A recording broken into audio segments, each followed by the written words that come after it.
भाद्रपद कृष्ण अष्टमी को श्री कृष्ण जन्माष्टमी कहते हैं, क्योंकि यह दिन भगवान श्री कृष्ण का जन्म दिवस माना जाता है।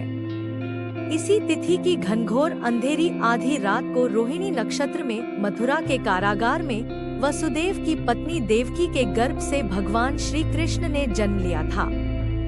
यह तिथि उसी शुभ घड़ी की याद दिलाती है और सारे देश में बड़ी धूमधाम से मनाई जाती है। जन्माष्टमी के दिन भगवान श्री कृष्ण की जन्म संबंधी कथा भी सुनते सुनाते हैं, जो इस प्रकार है। द्वापर युग में भोजवंशी राजा उग्रसेन मथुरा में राज्य करता था। उसके आताई पुत्र कंस ने उसे गद्दी से उतार दिया और स्वयं मथुरा का राजा बन बैठा। कंस की एक बहन देवकी थी, जिसका विवाह वसुदेव नामक यदुवंशी सरदार से हुआ था। एक समय कंस अपनी बहन देवकी को उसकी ससुराल पहुंचाने जा रहा था।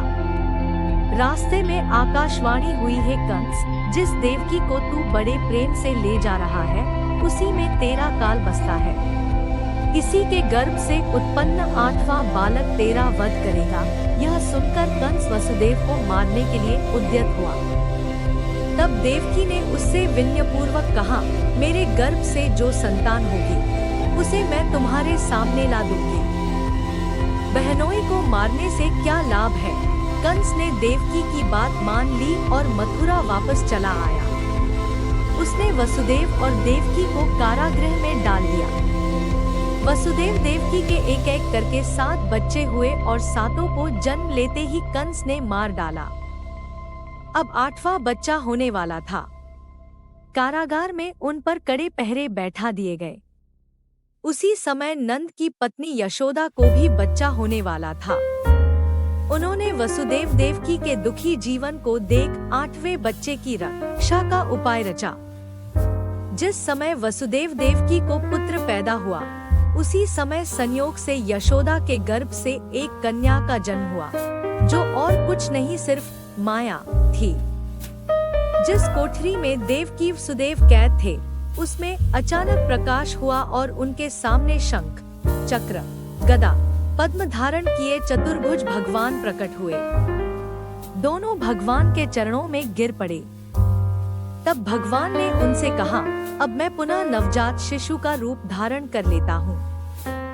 तुम मुझे इसी समय अपने मित्र नंद जी के घर वृंदावन में भेजाओ और उनके यहाँ जो कन्या जन्मी है, उसे लाकर कंस के हवाले कर दो। इस समय वातावरण अनुकूल नहीं है, फिर भी तुम चिंता न करो। जागते हुए पहरेदार सो जाएंगे, कारागृह के फाटक अपने आप खुल जाएंगे और उफनती अथाह यमुना तुमको पार जाने का मार्ग दे देगी। उसी समय वसुदेव नवजात शिशु रूप श्री कृष्ण को सूप में रखकर कारागृह से निकल पड़े और अथाह यमुना को पार कर नंद जी के घर पहुँचे।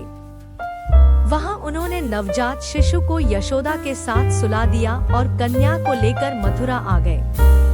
कारागृह के फाटक पूर्ववत बंद हो गए। अब कंस को सूचना मिली कि वसुदेव देवकी को बच्चा पैदा हुआ है।